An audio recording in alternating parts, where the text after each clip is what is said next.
Bringing us up to speed with the traffic and gridlock in that part of the city, but also giving us a head start and a heads up on exactly what is going to be happening today at the General Court Martial in Machindi. We'll be looking forward to those updates, especially that Dr. Kiza Besigye and his associate Obeid Lutale are returning to the General Court Martial today, and that will be for mention of their case, as well as an expected ruling on the jurisdiction of that court in the handling of this particular case.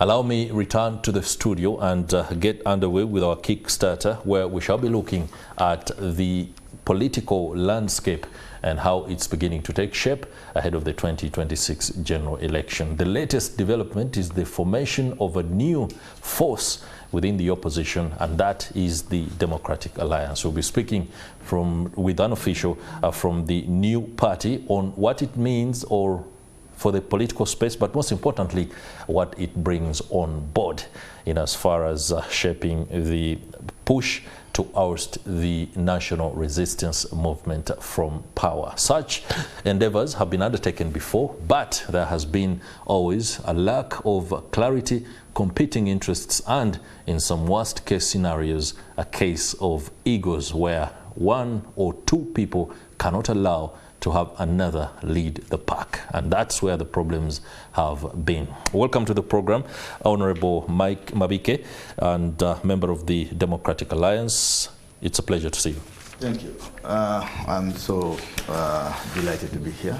Great. Thank you for the invitation. You come on the backdrop of the formation of the latest political vehicle in Uganda's political space, and that is the Democratic Alliance, that is led by none other than the former leader of Opposition Mathias Mpuuga. First, bring us up to speed with your position in the Democratic Alliance before we can talk about the thrust that it brings to the push for the ousting of the national resistance movement. Well, I come from a force that is one of the constituent elements of the DA, that is the DP bloc. Okay. And the DP bloc also has got many other constituents, like the The Democratic Alliance is a confluence. It's a confluence of so many other. Yes. Okay. Yes. Take us through. It's largely a platform. Yeah.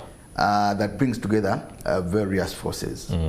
What's different with the Democratic Alliance is that all the previous platforms, similar platforms, have been formed by politicians who think that they should be the drivers of the agenda.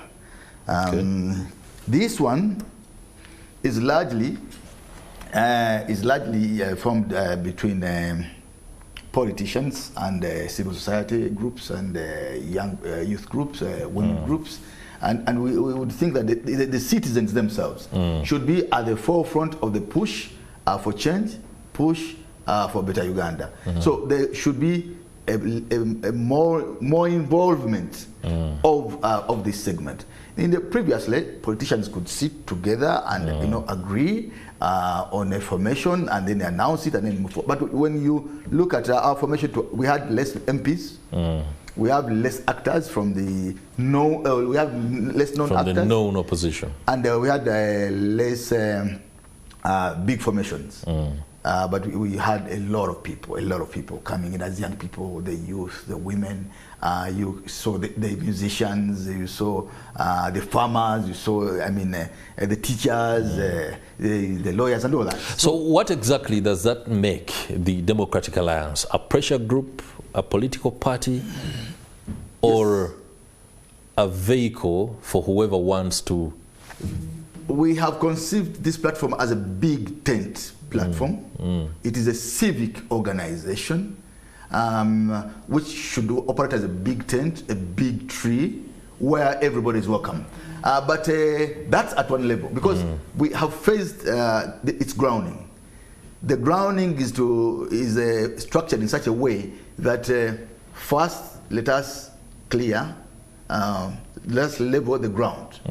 Leveling the ground means working on all those challenges that seem to be daunting the country before you can think about getting into the next election. One, you saw that the last election was shabbily organized. Okay.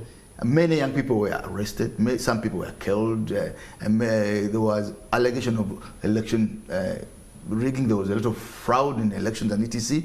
We would think that that question, those issues that did not go well in the last election, should be addressed before we go into the next election. We are looking at a reform of government, reform of cabinet, reform of parliament, reform of the judiciary. You are looking at the reform of all those institutions that really offer service to the people. We are also looking at the issues of transition. We are putting issues of transition back on table. For a long time, over 60 years, Uganda has never experienced a peaceful handover of power. The only peaceful time is when President Museveni is handing over power to himself at the end of every election. We have never had a president of Uganda shaking hands, handing over power to another president and then going home, like we see in Ghana, like we see in Malawi, like we see in Botswana, like we see in South Africa and Senegal, and even right here, right at our neighbors in Kenya. So we are reintroducing issues of transition back on table. And similarly, in that regard, we're also looking at issues of reconciliation. And there is a lot of bitterness, there's a lot of anguish in Uganda. When you talk to people, they carry with them a lot of anguish. It is due to the fact that for many years, there have been gross abuse, human rights, land grabbing, torture, and all the economic injustice.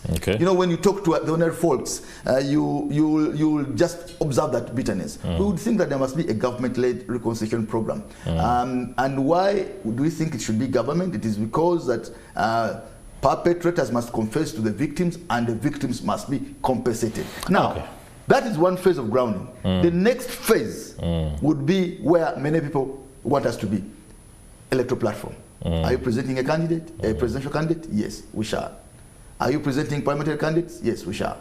Are you presenting local government candidates? Yes, we shall. But first, let's sort this. Let's take this out of the way.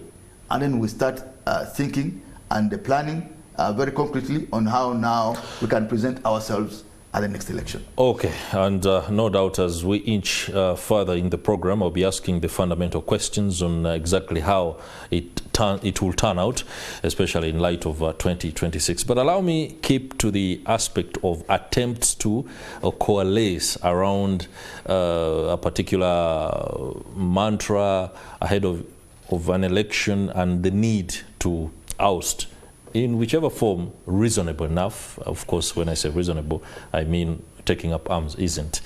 The opposition has tried this several times, and the attempts for national reconciliation and the need to have the government or the administration in power drive this has been said time and again, to the extent that it turned into a broken record. It even forced the president of the Democratic Party to change tactics on how exactly he wants this kind of change to happen, and some of the things that you do share, especially in terms of aspirations. What is the specific tool set that the Democratic Alliance has right now that first and foremost offers confidence to all who want what you aspire for, that it's actually going to happen the way you say? Yes, yes, you're right. Some of these ideas have been talked about before, but not as concretely as we are doing now. Two, nobody has published a plan. People talk about, many leaders talk about issues, but there's nothing concrete on paper. Now, we have published. We have a clear plan, written, published, on how this nation can achieve and overcome some of these challenges. That is very concrete. Two, we would think that the discussion has been largely indoor with the leaders and politicians. That has also changed now. People were asking, why do you have a man like Murwana alien skin? That's Patrick Murwana, on this platform? Yes, that is also a clear change, because their voices in Uganda that now need to be on the table. Their voices which have felt for a long time left out, and which feel their voice must be heard. And there are those figures which represent those voices. That's why we're bringing them on table. 3, we are in the main speech of the leader of the DEA. He was very express. He said, look, I am going to reach out. This time round, we are going to reach out to everybody, including to those we may not actually agree fully, those with whom we have political differences. Ugandan leaders have failed to handle issues in many respects maturely. The maturity you see in Kenya, because you see, for instance, I want to say that there will never be a moment when there are no differences. But to us in the DA, what divides us, our differences, are so minor to what actually unites us.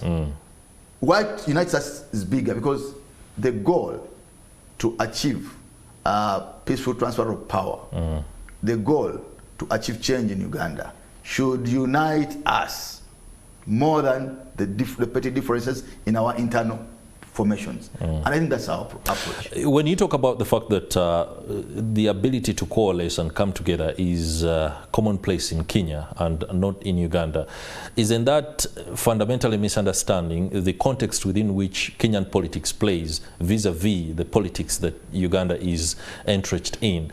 Since independence, Kenya's style of play is that politicians do quickly put their differences aside and then shake hands, so to speak, and then forge a formation in order to either come up with a victory of whichever shape that they want for an election. This has not been the case for Uganda. And when you talk about the sociological aspects, this is culture.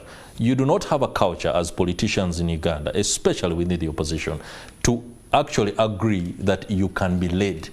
The whole idea is always, we want to lead. I don't know how you're going to transition and pivot from this mindset. No, on the contrary, Ugandans have come together on a higher calling. Let me give you an example. Ugandans came together to fight for independence. That's right. They did. Ugandans came together to fight Idi Amin under UNLF. They agreed that the bigger goal was to remove Idi Amin. They came together. Ugandans came together. You know that, for instance, this NRM was an alliance between armed groups, civilians in Luwero, and elite Democratic Party leaders, for sure. So Ugandans have come together on quite many occasions when there's a higher calling. Now, we have not, Ugandans have come together under TDA, Ugandans have come together under IPC, Ugandans have come together under IPFC.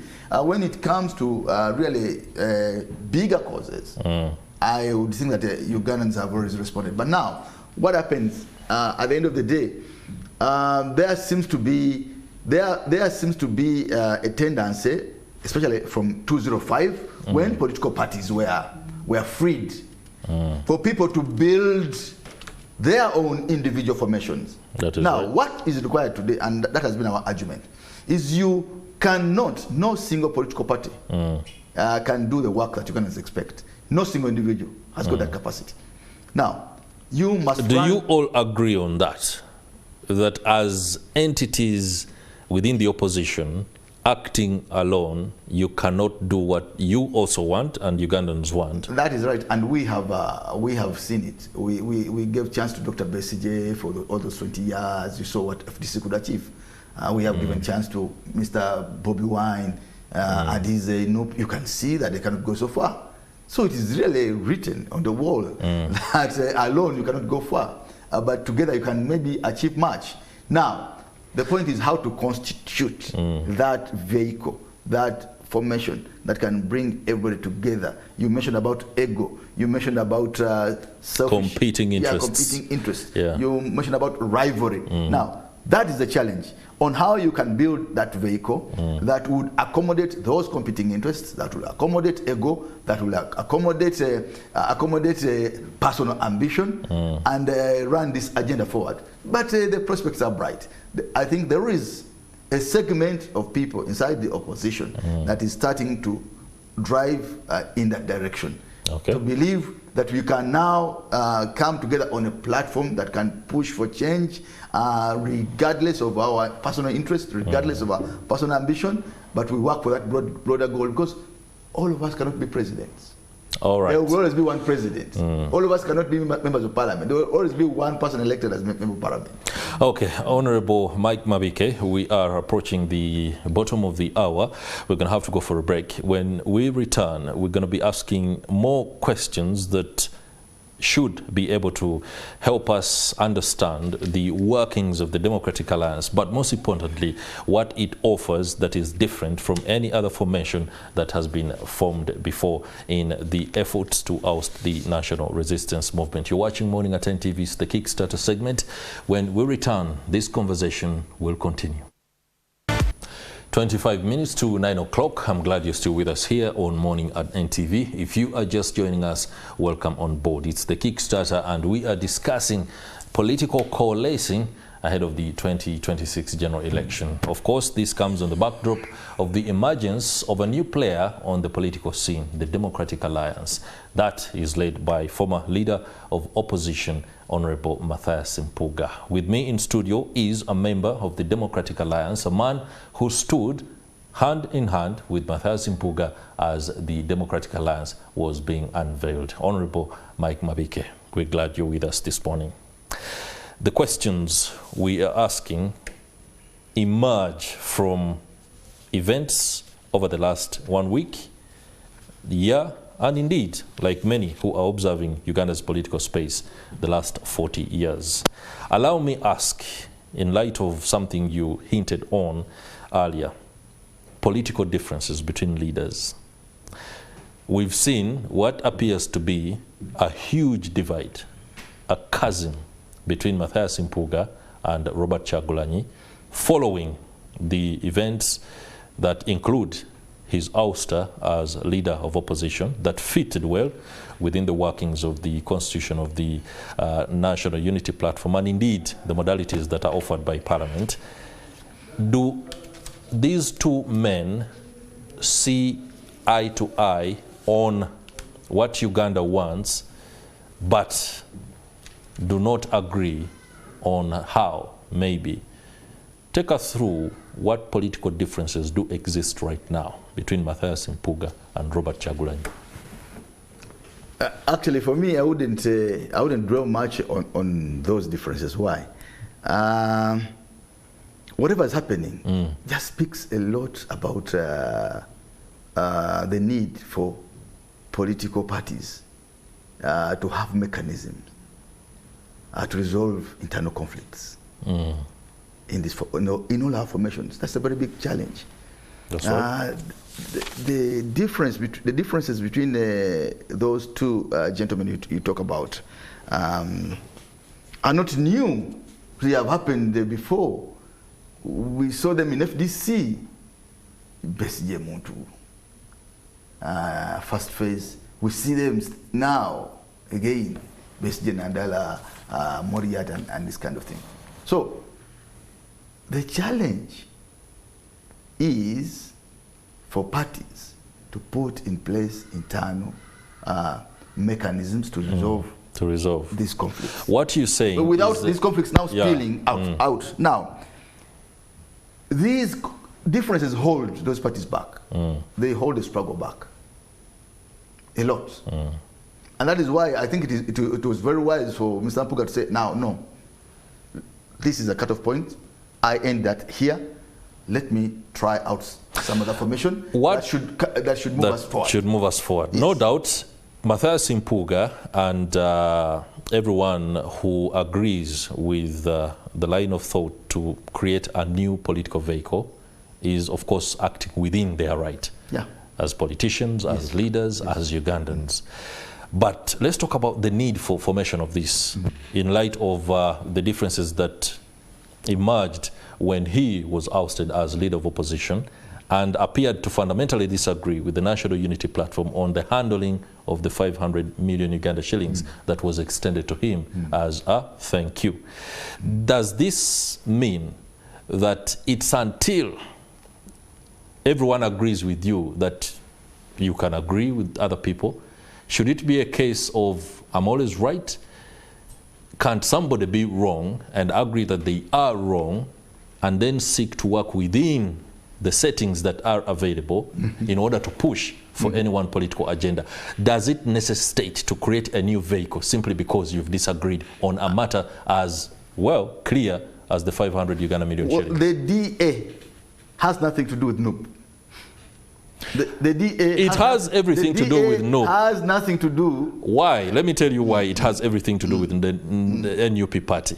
Speaker after speaker chose to dwell on the workings of the National Unity Platform during the launch of the Democratic Alliance instead of addressing the critical issue that you proclaim to be pushing as your objective and goal, ousting the NRM and perhaps giving Ugandans a better option. One thing you should know is that the official statement of the DA was read by the Honorable Mpuuga. And in that official statement, there was no highlight. There was nothing about those differences. Should we dismiss? The speakers, the curtain raisers, yes, talked a lot about the differences. But for me, those differences had to be highlighted at that moment. But what was important on that day was the speech, the main speech by the leader, by the Honorable Mpuuga. Now, one other thing you should know is that, and you have mentioned it, we fought very hard in Uganda to remove Article 269 from our constitution. That Article 269, you remember, conscripted every Ugandan to belong to the NRM, whether you liked it or not. That is right. In 2005, we were able to remove this article, and there was the reintroduction of multi-party and allow everyone to play. In my multi-party dispensation, you are free to form a political party. 1, 2, you are also free to associate with any political group. That is right. So it is your choice to associate, and it is also your choice to disassociate. So you can join a formation, but once you see that your objectives, the objectives for which you joined this formation, are not going to be achieved through that vehicle, you are also constitutionally right to exit. Now, let me also tell you this: political formations, as you saw the DA, as you see NUP, as you see DP Bloc, are mere vehicles. They are just a means to the end. They are not the end in themselves. There is a danger of people thinking that these formations are the end in themselves. No. It's possible. They are not. And why do I say it's possible? There is a culture that has been created that since taking political power might not be attainable, we can enter into political careerism where we can change according to the times. Mr. Mpuuga himself has consistently shifted goalposts on the political scene almost every 4 years. And it is convenient for anyone out there to say, this is the latest in a series of such episodes. It is perfectly right for anybody to change goalposts. Perfectly right, especially when you are seeking government. Okay. I want to take you back to Kenya. Every other election season, there is a new vehicle they form. And by the way, these vehicles succeed in helping them take power. Unlike Uganda, and that's where the context changes. But we keep trying, yes. That's where the context changes. Unlike Uganda, it may not be working now, but I'm certainly sure it's going to work. Okay. I have told you, political parties, these vehicles you see, the NOP, the UPC, the FTC, they are mere vehicles. Look at the track record of people who have taken power, who have taken government. Look, starting with President Museveni. He began in DP, he went to UPC, he went to FONASA, he went to Uganda Freedom Fighters, he joined hands with Lule, he formed NRM, he formed NRA, he is now NRM, you know. Until he figured out it's the bullet that will do for him. He was using these vehicles because the end is where he is now. It is government. I can give you an example. These vehicles you see are like these cars you see, VTs. Now I'm at conference center, I want to go to Entebbe. I jump into my VTs around Chibuye, it fails me. You're misleading Ugandans. No, I am not. You don't drive a VT. I am. No, if a Vitis fails me, I will jump into a Corolla, another vehicle. And if that one also fails me, I will jump into a V8 until I get to my destination. Now, our destination is to get into government, to be able to influence events that can be able to change our people's lives. All right, as we inch closer to the end of the Kickstarter, I'm told we have to go very shortly to Machindye General Court Martial, where Kizza Besigye and Obed Lutale are expected. Let me ask what should be our final question, especially in the run-up to 2026. Things have happened before, and then there is that fatigue on the political scene that, yes, we understand your energy, we understand the enthusiasm and the tone, but this is deja vu. You've been there before and it's going to pass.